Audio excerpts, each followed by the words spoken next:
오늘 출애굽기 9장 1절에서 12절까지 말씀에서 불순종으로 오는 심판이라는 제목으로 같이 은혜를 나누길 원합니다.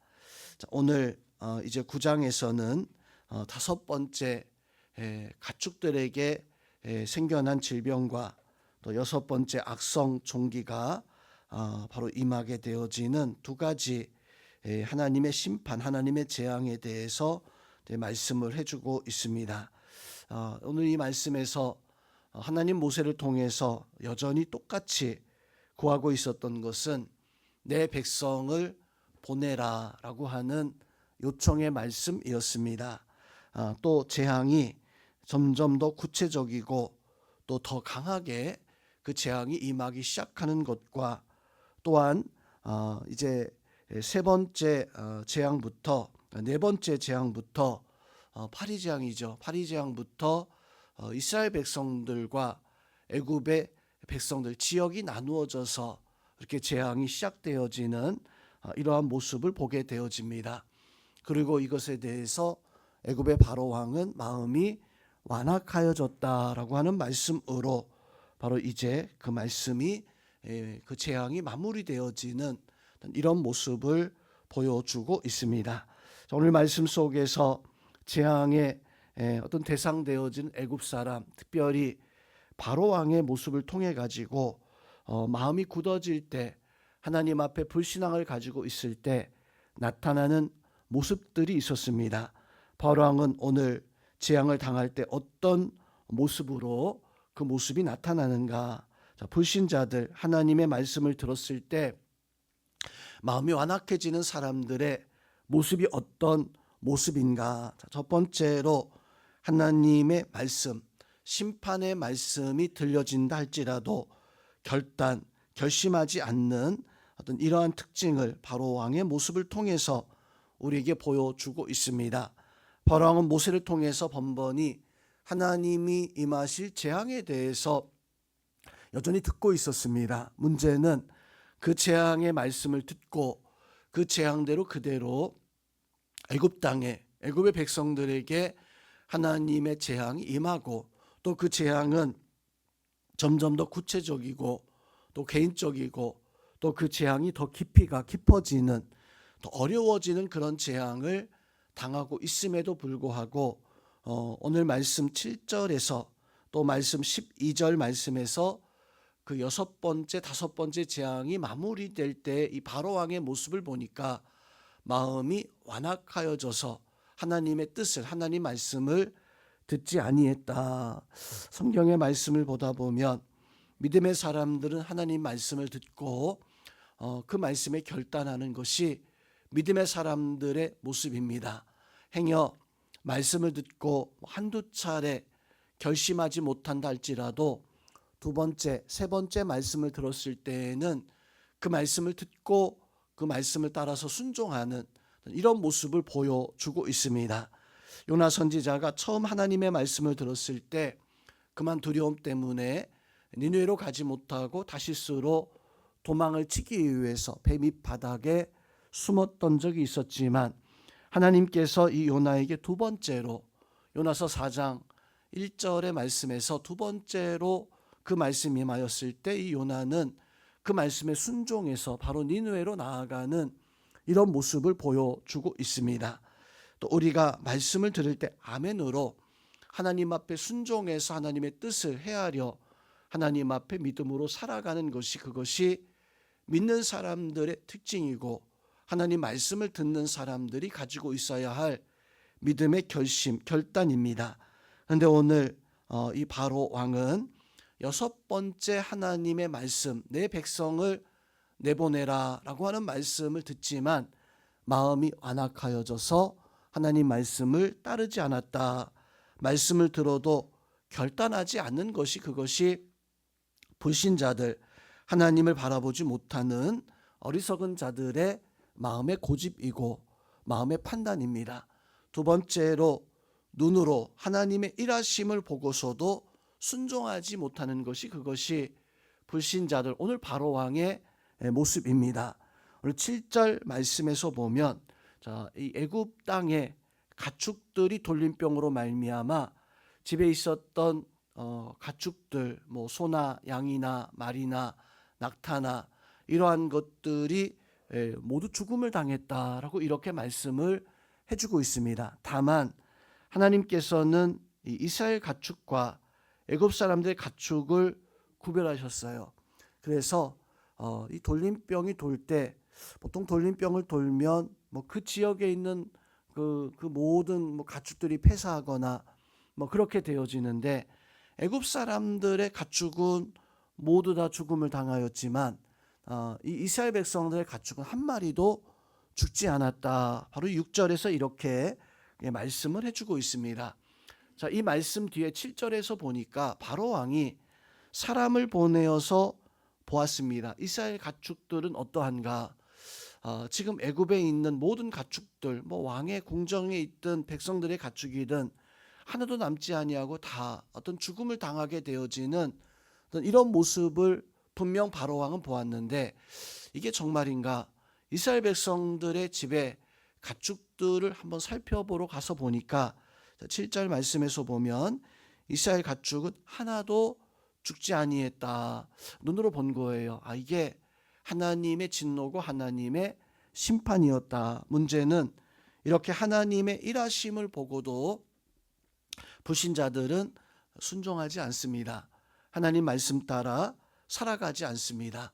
그래서 신앙생활은 오늘 바로왕의 모습을 통해서 보면 이해하고 내가 뭔가 눈으로 보고 확인해서 이게 신앙생활이 잘 되어질 수 있을까? 세상의 사람들이 종종 그런 이야기를 합니다. 하나님을 내가 본다면 믿겠다. 이거는 내가 이해하고 내가 상식적으로 판단이 되어진다면 내가 할 수 있겠다라고 하는 것이죠. 그런데 오늘 바로왕의 모습을 통해서 보니까 신앙생활은 이해해서 되는 것이 아니구나. 내가 그것을 확인하고서 되는 것이 아니구나. 세상의 사람들 하나님을 보여달라라고 말하는 사람들에게 보여준들 하나님을 과연 믿을 수 있을까요? 예수님의 비유의 말씀 속에서 부자와 거지 시몬에 대해서 말씀할 때 이 부자가 하나님 앞에 청하기를 저 거지를 통해 나사로를 통해서 보내서 바로 이 내 가족들에게 이제 좀 보여주면 믿을 거 아닌가. 그런데 하나님의 응답은 그 나사로가 다시 살아나서 가서 보여준다 한들 선지자들의 말씀, 하나님의 복음을 전하는 자들의 말씀을 듣지 아니하고서 그들의 말을 듣지 않는다면 죽었던 자가 살아난들 그 말을 듣지 않는다라고 이렇게 말씀하는 그 모습을 통해서 보니까 신앙은 이해하는 것이 아니었습니다. 신앙은 이해하는 것이 아니라 신앙생활은 곧 순종함에서 바로 왕이 그 재앙을 보고 모세의 말을 듣고 가져야 되는 것은 바로 순종이죠. 말씀 따라서 살아가는 오늘 이 자리에 나온 우리 성도님들은 우리가 어떻게 지금 신앙생활을 하고 있습니까? 우리는 이해해서 신앙생활을 지금 하고 있는 게 아니라 하나님 말씀을 듣고 지금 순종하며 신앙의 생활을 살아가고 있습니다. 그러하기에 우리에게 복이 되는 거고, 이 신앙이 우리에게 가치가 있고 힘이 있는 그 신앙의 순종의 모습 가지고 하나님 앞에 더욱더 믿음으로 나아갈 수 있는 신앙의 역사를 일으킬 수 있는 은혜가 있기를 주님의 이름으로 축원드립니다. 마지막으로 재앙이 임하지만 이 바로 왕은 돌이키지 않고 회개치 아니했다라고 하는 사실입니다. 세상의 어리석은 자들은 하나님의 말씀, 하나님이 주시는 기회가 있음에도 불구하고 회개치 않는다라고 하는 것이 오늘 바로왕의 모습을 통해서 보니까 6개의 재앙을 겪으면서 바로 모세에게 와서 이것이 없애달라 부탁하기도 하고 또 자연적으로 없어지기도 하는 뭐 어떤 그런 재앙들을 당하게 될 때 오늘 말씀에서 보니까 이 마음이 완악하여졌다. 무슨 말씀입니까? 완악하여졌다라고 하는 것은 하나님 앞에 돌이켜 마음을 달리하지 않았다. 즉 회개하지 않는 불신자들은 하나님 앞에 그 죄를 회개하지 않습니다. 혹 하나님 앞에 나와서 복을 구할지언정, 그래서 혹 하나님께서 어찌어찌해서 복을 혹시나 누릴 수 있는 그런 모습은 가지고 있다 할지라도 신앙의 역사는 하나님 앞에 돌이켜 내가 마음을 바꾸고 변화되어지고 회개할 수 있는 우리 자리에 있는 우리 성도님들은 정말로 하나님의 자녀, 하나님의 믿음의 사람이라면 우리가 하루하루 우리의 삶을 돌아보면서 나의 마음이 완악해지지 아니하고 돌이켜 하나님 앞에 회개할 수 있는 어떤 은혜로 설 수 있는 그런 믿음의 자세가 필요합니다. 우리 이 말씀 통해서 우리는 하나님 앞에 바로와 같은 어리석은 자가 아니라 하나님 앞에 돌이켜 말씀에 순종하고 돌이켜 하나님의 뜻을 쫓아 행할 수 있는 그 은혜가 함께하기를 주님의 이름으로 축원드립니다. 오늘 말씀 통해서 우리는 어떤 교훈과 믿음의 삶을 살아가야 됩니까? 오늘 바로왕을 통해서 우리는 6개의 재앙을 통해서 바로왕은 여전히 달라지지 않았어요. 우리의 삶 속에 하나님은 우리에게 여러 차례의 기회와 말씀을 주십니다. 그런데 번번이 우리가 그 말씀대로 혹시나 살아가고 있지 못하고 있는 것은 아닌가? 그러면 어쩌면 혹시나 우리가 바로의 모습, 바로의 습성을 혹 가지고 신앙생활하는 어리석음의 신앙의 모습을 가지고 있어서는 아니 되겠다. 믿음으로 구원받고 신앙의 생활을 살아가지만 여전히 우리는 세상의 죄된 모습을 가지고 있다면 오늘 바로처럼 하나님의 뜻에 하나님의 어떤 그 은혜에 내가 마음을 다할 수 있는 모습을 가져야 되는데 이런저런 형편에 의해서 내가 미루고 혹시 미루고 있는 또 번번이 우리가 우리의 삶을 미루면서 그렇게 혹시나 살아가고 있는 것은 아닌가.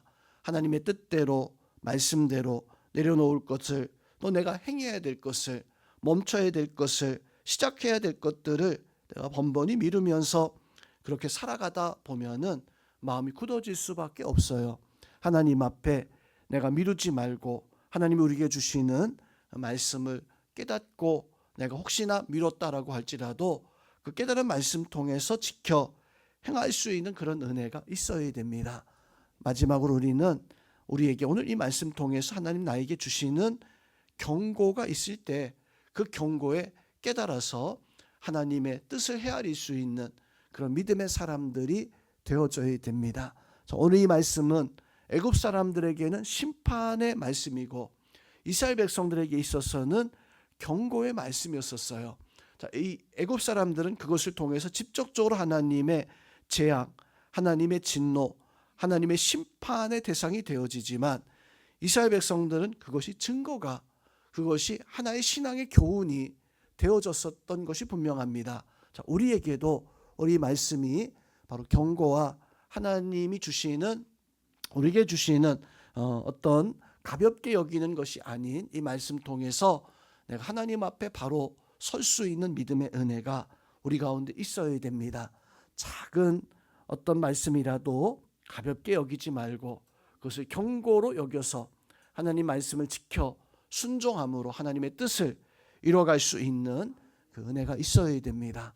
이 심판이 점점 어려워지는 모습을 보면서 우리가 하나님의 경고를 행여 무시한다면 우리의 삶이 어려워질 수도 있다는 것을 기억해서 순종하여 하나님의 구원과 하나님의 은혜 속에 설 수 있는 오늘 말씀 통해서 하나님은 경고하시는 하나님, 심판하시는 하나님의 모습을 보고 그 경고의 하나님 앞에 우리의 삶을 새롭게 할 수 있는 하나님 앞에 믿음으로 온전히 서는 우리 성도님들이 다 되시기를 주님의 이름으로 축원드립니다. 할렐루야.